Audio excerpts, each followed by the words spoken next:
Hello, everyone, and welcome to the Homestand TV. I'm your host, Celine Schmarkey, alongside my co-host, Justin Pooney.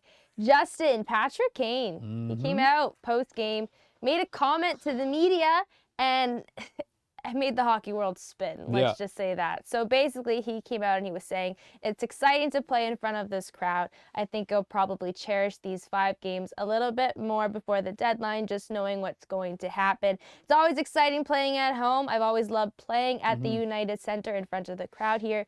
You kind of wish you had a little more time here this month, but it is what it is. So cherish all these games. When I heard...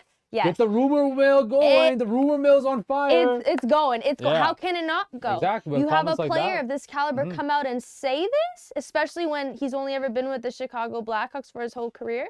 Makes you wonder what's going to happen because we know it's up at the end of this year. His contract's done. It's very interesting to see what's going to happen in Chicago because we all know they're rebuilding. They came out before the season started that we want to go in a younger direction. We want to, have a new era in Chicago hockey, and of course, but this is Chicago hockey. This has been Chicago hockey for the last decade plus. Him and Taves, and it's gonna be with those comments. I think Patrick Kane sees the writing on the wall. I'm sure there's already been conversations and discussions with the front office, that hey, look, these teams are interested in acquiring your services for the playoffs. Where would you want to go, right? If we were to move you and the right offer comes to arise, where would you want to go play?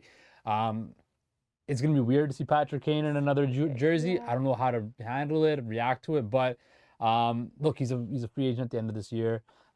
He doesn't want to rebuild. He's still playing some high-level hockey. It's going to be very interesting to see where Patrick Kane lands. People thought he was going to come to Toronto. Yeah. There's obviously not enough space or even just assets that the Leafs have to give up for a guy like Patrick Kane.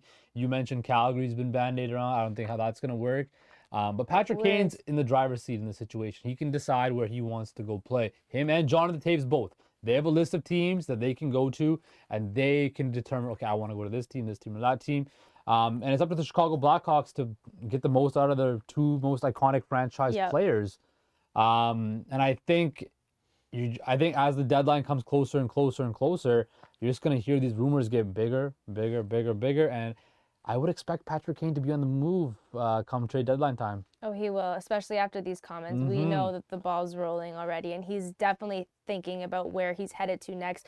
But I'm going to say it's going to be really weird not seeing Taves and Kane on the same team, let alone repping the Blackhawks jersey. Yeah, you thought when you thought about Kane and Taves, those are the guys that were going to be Blackhawks through and through. Yep.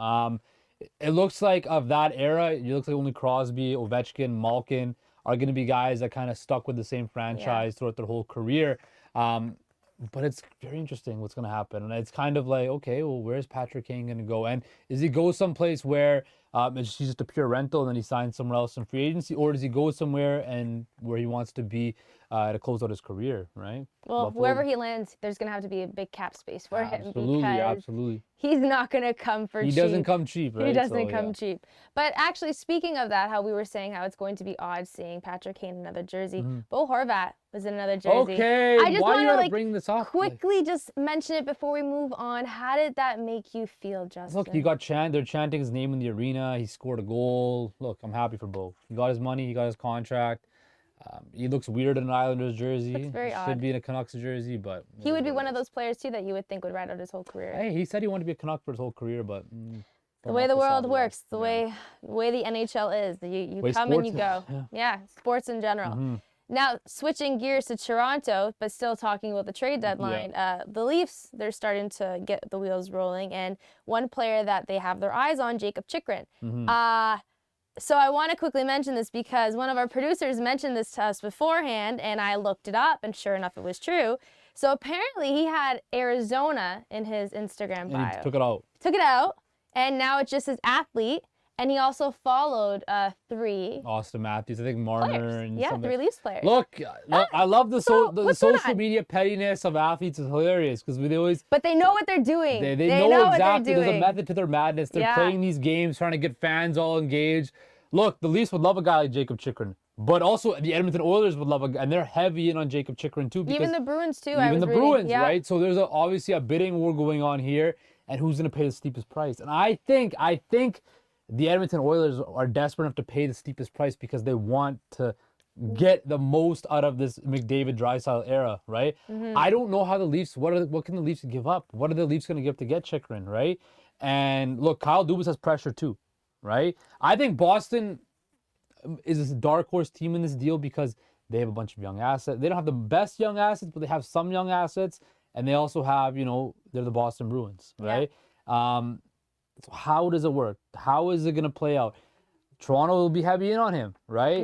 I'm interested to see how this is going to play out because Jakob Chychrun can help any team he's on. And the thing is, he plays in Arizona, so we don't really know what the hell's going on there, right? He plays in Arizona. Nobody watches the Coyotes play, right? And when I look at Chychrun, he's one of those guys you could throw out there and he can log big minutes. He can move the puck. He can skate. He's the modern NHL defenseman. And I think that's what any team would die for. A guy that can log 20-plus minutes, move the puck, be stable in his own end, chip in offensively, and can skate well. I think if I was a betting man, which I am, I would put money on the Edmonton Oilers getting Jakob Chychrun just because I think they're a very desperate team and they already have to overpay to get players there. Ken Holland might feel the pressure, pull the trigger, and kind of overspend on Jakob Chychrun.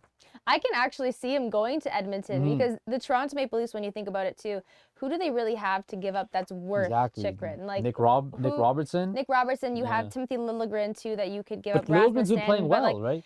Those are, but when you think about it, because you're not going to give up Morgan Rielly. No, because nobody's going to take that contract. Right? That too. So it's really difficult to kind of pinpoint, but it's always interesting around trade deadline time, like what's going to go on. It's going to get even more and more interesting. Yes, more and more interesting. Who knows? Maybe we will see him in Toronto, or maybe we'll see him in Edmonton. But regardless of where he goes, I can't wait to see that team play. That's going to be really interesting to watch.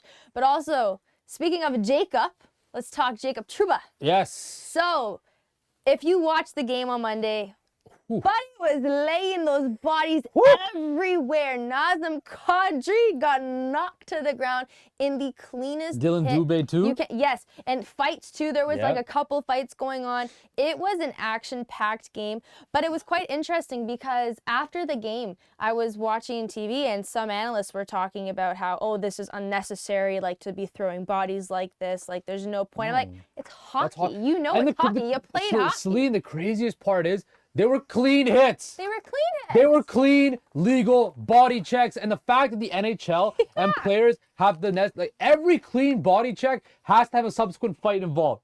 Why? Yeah, that's true. Why? It's a clean... Hitting is a part of hockey. It is a fundamental part of hockey. I know they're trying to clean the game up, but why on earth did there have to be fights after every clean hit? Look, Nazem Kadri, you got laid out. Dylan Dubé, you got laid out. Okay? You take it on the chin, literally and figuratively. Get up, take a number. Your next shift, you try to hit him back. You don't drop the gloves and take 5. Don't. It's pointless. It's pointless. And Nazem Kadri is the one too. He's always throwing hits like this, and he's throwing dirty hits too half the time. Yeah, too. like it's part of the game. It is part of the game. This is not my NHL. This is not my NHL is where guys got laid out. They would get up, take a number, and then come back and try to lay a nice, clean body check on the guy the next time around. Not this fight, drop the gloves and try to fight somebody right after. It makes no sense to me. Every single hit, there was a fight. It makes no sense. No, I agree. I mean, only when if the hit is really, really, really big and it's bad. If it's like a bad hit, if it's a dirty hit, then fair enough. I mean, you'll have players step up and stuff. Even if they go after like a McDavid or a Matthews, that's fair, understandable. But even then, though, even if it's a clean body check and it's not a penalty. Yeah, but sometimes when it's a superstar player, they go after them too, right? But still, like, superstar players need to get hit sometimes. They do need to get hit, but it's always, you have those ice guardians, enforcers, as you can like to say, that don't want to see their all-star getting injured. If I played hockey, if you're going to lay me out, okay, lay me out. I'm not going to try to fight you. I'm going to get up, dust myself off. Next time I see you on the ice, all right, be ready. I'm coming for you, right? Yeah. In a clean way. In a clean way. I don't understand it. I just don't understand it. But hits are just... It's a part of the game. It's a part of the game. It's a part of the game. It's fights. You watch hockey too for the fights too. Hockey is the fastest, most physical sport on ice, and hitting is a part of the game. You can't take it out of the game. You can't take it out of the game. You can't. So you can't really change hockey in that aspect. As much as you try, it will never happen. Absolutely not. And it never should happen. Nope. No. Well, that's all from us today on the Homestand TV. I'm your host, Celine Shamarky, alongside my co-host, Justin Pooney.